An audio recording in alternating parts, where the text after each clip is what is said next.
इस वीडियो को trader central ने स्पॉन्सर किया है। ट्रेडर सेंट्रल ट्रेडर्स को फंडिंग मुहैया करता है और हाल ही में इनके प्लेटफॉर्म पर एक पॉपअप शॉप मुतारिफ कराई गई है जिससे आप मराहत खरीद सकते हैं। ऐसा कि एक पास जिससे आप अपने स्टेज 1 और 2 के चैलेंज को स्किप कर सकते हैं, 50% तक कमीशन को कम कर सकते हैं या अपनी ड्रॉ डाउन लिमिट को बढ़ा सकते हैं। डिस्क्रिप्शन में दिए गए लिंक पर क्लिक करें, अभी अकाउंट बनाएं और पाएं 30% ऑफ अपने पहले प्लान पर और इंजॉय करें पॉपअप शॉप। बिस्मिल्लाहिर्रहमानिर्रहीम। अस्सलाम वालेकुम ट्रेडर्स, उम्मीद है आप सब खैरियत से होंगे और आपका लास्ट ट्रेडिंग डे बहुत अच्छा गया होगा। आज की वीडियो में हम गोल्ड को 23 सितंबर फ्राइडे के लिए एनालाइज करेंगे। इसमें हम फर्स्ट ऑफ ऑल देख लेते हैं आज के दिन हमारे पास डॉलर का कौन सा फंडामेंटल डेटा है।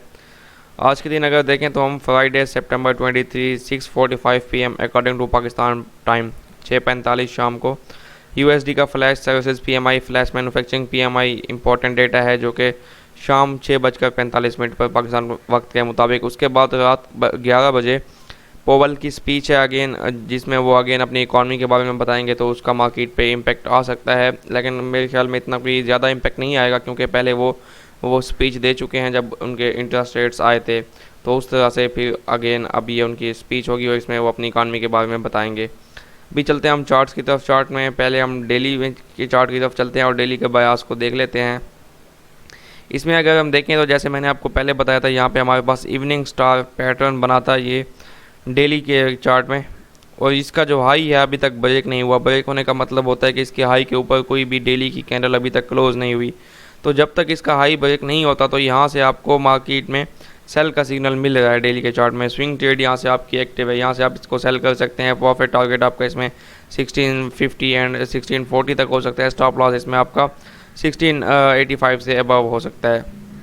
तो ये तो है स्विंग ट्रेड। लेकिन अगर डेली में अगर वैसे देखा जाए तो 1 2 3 4 5 6 दिन से, यानी कि लास्ट जो हमारा वीक गुजरा है तकरीबन रेंजिंग गुजरा है 1685 से 1652 के आसपास के, यहाँ पे इस एरिया के दरमियान रेंज करती है ये मार्केट। और आज भी हो सकता है मार्केट इसी एरिया में रेंज करे, तो हम इसी एरिया में रेंज में ही अपनी ट्रेड तलाश करना चाहेंगे। तो हम चलते हैं 4 घंटे के चार्ट की तरफ, वहाँ पर देखते हैं कि क्या सिचुएशन है। ये जो है गोल्ड का 4 घंटे का चार्ट है। यहाँ पे अगर विक्स की बात करें ऊपर की तरफ तो हमारे पास 1680 से 85 का स्ट्रॉन्ग एरिया है ये वाला।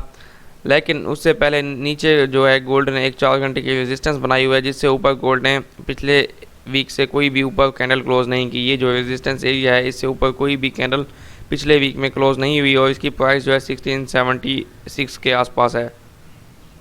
तो ये अब आपके पास जोन है, इसमें आप सेल बाय कर सकते हैं। अब क्योंकि मार्केट नीचे आ गई है, बीच में है, यहाँ से सेलिंग, तो अभी यहाँ से मतलब सेल करना मुनासिब नहीं है। अगर सेल करना चाहें तो अगर आपको मार्केट ऊपर की तरफ मिलती है जिसमें 1678 से 80 का एरिया है, तो इस एरिया में आप सेल कीजिए। 1685 का स्टॉप लॉस दीजिए। प्रॉफिट टारगेट इसमें आपका 1670 एंड देन 1665 और 60 हो सकता है। ये आपका ऊपर की तरफ से अगर आपको बाय में मार्केट मिलती है, यानी कि ऊपर जा रही है मार्केट, तो आप ऊपर से सेल कर सकते हैं रेंज की टॉप से। नीचे अगर देखें तो हमारे पास ये एक बाइंग जोन है जिसमें 1662 से 1659 $3 का ये जोन है। यहाँ से 59 से 62 में आप बाय कर सकते हैं। स्टॉप लॉस जो है 1655 से नीचे आप देंगे, 1655 से नीचे। इसमें जो है आपका प्रॉफिट टारगेट फिर 1670 एंड देन 1675 से 8 के दरमियान हो सकता है। तो ये आज की रेंज है, इसमें आप सेल या बाय कर सकते हैं। रेंज की टॉप 78 से 80 है, 78 से 80, और रेंज का जो बॉटम है वो है 62 से 59, 59 से 62 का। तो इसके दरमियान आप सेल बाय कर सकते हैं। बीच में कोई भी ट्रेड लेंगे तो फिर स्कैल्पिंग तो हो सकती है, लेकिन रेंज के बीच में अगर आप ट्रेड लेते हैं तो फिर आपका स्टॉप लॉस बड़ा हो जाएगा। अभी हम देख लेते हैं इसको 1 घंटे के चार्ट में कि अगर आप इसमें रिस्क मैनेज करना चाहें, कोई आपने ट्रेड ली है तो आप कैसे मैनेज करेंगे। जी, ये गोल्ड का 1 घंटे का चार्ट है। इसमें अगर हम देखें तो फेड की स्पीच थी, फेड रेट हाइक्स की स्पीच थी, उसके दौरान जो हमारे पास हाई था वो ये लगा है 1687 का, जबकि लो हमारे पास लगा था 1652 का। और मार्केट ने अपने 1685 की रेजिस्टेंस को यहाँ पे ब्रेक नहीं किया था, ठीक है। उसके बाद मार्केट ने क्या किया, यहाँ पे 1655 की सपोर्ट को ब्रेक नहीं किया, हालांकि बहुत स्ट्रांग इंपॉर्टेंट डेटा था। उसके दौरान भी ये हाइज और लोज ब्रेक ना हो पाए।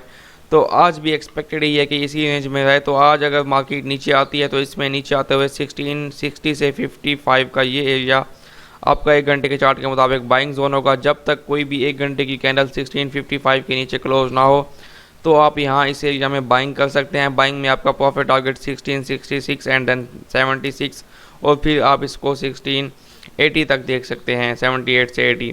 जबकि ये जो आपका रेजिस्टेंस जोन है ये आपका सेलिंग एरिया है, यानी कि 1680 से 85 के दरमियान यहाँ पे आप सेल करेंगे। और आपका स्टॉप लॉस जो है 1685 अगर से आप सेल कर रहे हैं या 80 से सेल कर रहे हैं तो आपका स्टॉप लॉस जो है 85 से ऊपर यानी कि 87 या 90 होना चाहिए, जिसमें आपका profit target again 70 and then फिर 1660 हो सकता है। ये आपकी रेंज है।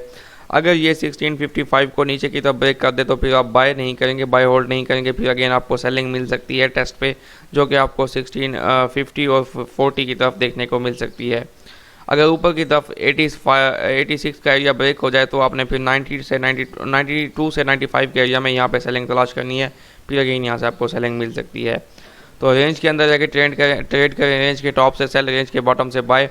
और अगर रेंज ब्रेक हो ऊपर की तरफ तो 92 से 95 का एरिया आपका अगेन सेलिंग जोन होगा, और अगर नीचे की तरफ ब्रेक हो तो टेस्ट पे सेल कीजिएगा यहाँ से, और इसमें फिर 50 और 40 के लेवल देखने को मिल सकते हैं।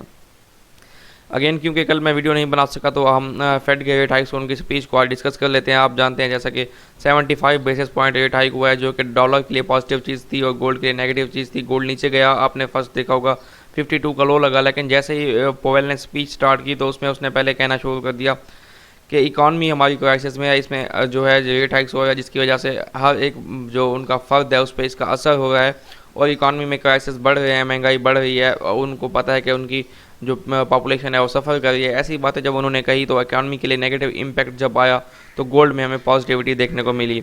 अगेन इकॉनमी तो उनकी यानी कि रिसेशन की तरफ जा रही है, जिसकी वजह से वो रेट हाइक्स बार बार कर रहे हैं, और उन्होंने ये भी कहा है कि वो अगेन 2 टाइम वो रेट हाइक्स कर सकते हैं, जिसमें 50 बेसिस या 75 बेसिस पॉइंट हो सकता है। तो अगर वो रिसेशन डिक्लेयर करेंगे तो फिर गोल्ड पॉजिटिव हो जाएगा। फिलहाल उन्होंने डिक्लेयर नहीं किया रिसेशन, लेकिन रिसेशन की तरफ उनकी इकॉनमी जा रही है। And after all, thank you for watching and good luck for your trades. अल्लाह हाफिज़।